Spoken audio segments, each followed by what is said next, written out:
এনিভাৰত 24 দৰ্শকসকলক মই উদয়নে স্বাগতম জনাইছোঁ। আজি আমি আছোঁ বঙাইগাঁও জিলাৰ পাতিলাদাহৰ বৰিপাৰাস্থিত শ্ৰী শ্ৰী মা ঠাকুৰাণী মন্দিৰ প্ৰাংগণত। আৰু আচলতে ৰাইজৰ বিশ্বাস অনুসৰি এই মন্দিৰটো খুবেই জাগ্ৰত। খ্ৰীষ্টীয় 1860 চনতে স্থাপিত এই মন্দিৰটো আচলতে খুব জাগ্ৰত বুলি ভক্তপ্ৰাণ ৰাইজে বিশ্বাস কৰে। অসমৰ বিভিন্ন প্ৰান্তৰ লগতে এনেকৈ চুবুৰীয়া ভূটান, নেপাল ইত্যাদি বিভিন্ন ঠাইৰ পৰা ইয়াত ভক্তপ্ৰাণ ৰাইজৰ সমাগম হয়। আৰু ইয়াৰ বছৰত এবাৰ মাত্ৰ ইয়াৰ দুৱাৰ মুকলি কৰা হয়। আজি দুৱাৰ মুকলি কৰা হৈছে। আজি জাগৰণ পূজা বুলি ক'লে হয়তো ভুল নহয়। মোৰ লগত থকা কেমেৰা পাৰ্চন দেৱব্ৰতক মই ইয়াৰ সমগ্ৰ পৰিৱেশটো দেখুৱাবলৈ অনুৰোধ জনাইছোঁ। আচলতে ইয়াৰ পাতিলাদাহ গাঁওবাসী ওলাই আহিছে, তেওঁলোকে আচলতে পূজাৰ প্ৰস্তুতি চলাই আছে।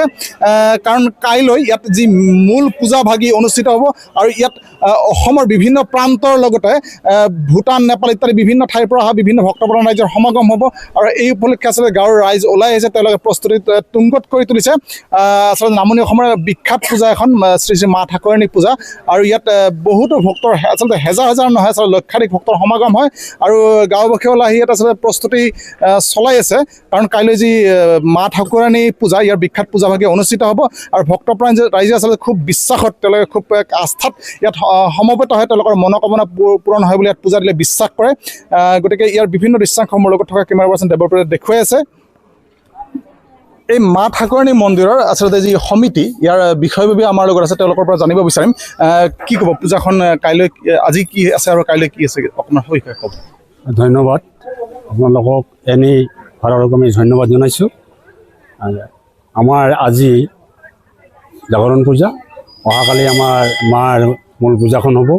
আৰু আমাৰ এই পূজাখন বছৰেকীয়া হয়।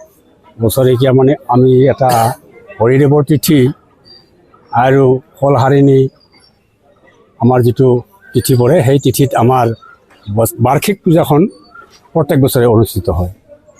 আৰু আমি এই পূজাখন আপুনি কোৱাৰ দৰে 1860 চনতেই আমাৰ এই পূজাখন স্থাপিত হোৱা বুলি আমি বিশেষ সূত্ৰৰ পৰা গম পাইছোঁ।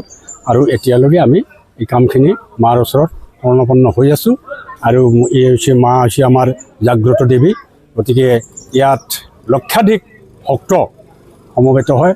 অসম বুলি নহয়, আমাৰ চুবুৰীয়া ৰাজ্য মেঘালয়, তাৰপিছত বেংগল, ৱেষ্ট বেংগল, এনেকৈ বহুত দৰ্শকে আমাক ওচৰত আহি আমাক সহানুভূতি যোগোৱাৰ লগতে মাৰ ওচৰত শৰণাপন্ন হৈ তেওঁলোকে নিশ্চয় কিবা এটা ফল পাই আছে।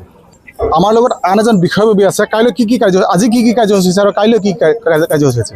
আজি আমাৰ যিটো পূজা, অহাকালিৰ পূজাৰ যিটো প্ৰস্তুতি, এই প্ৰস্তুতিটো আমি সম্পূৰ্ণ কৰি আজি তুলিম। অহাকালি ৰাতিপুৱাৰ পৰা ৰাতিপুৱা মানে আমাৰ 4:30 বজাৰ পৰা আমাৰ ইয়াত দৰ্শনাৰ্থী আহিবলৈ আৰম্ভ কৰে। গতিকে সেই প্ৰস্তুতিখিনি আজি আমি তুংগত উঠাবলৈ চেষ্টা কৰি আছোঁ।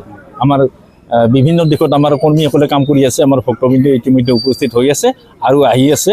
কাইলৈ কি কাৰ্যসূচী আছে? কাইলৈ কাৰ্যসূচী আছে, আমাৰ ইয়াত যিটো পূজা চলে সেই পূজাটো হ'ব।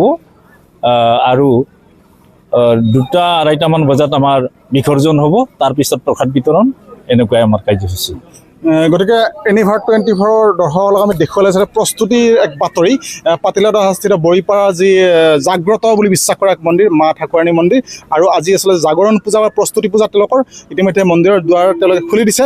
আৰু কাইলৈ মূল পূজা ভাগে অনুষ্ঠিত হ'ব।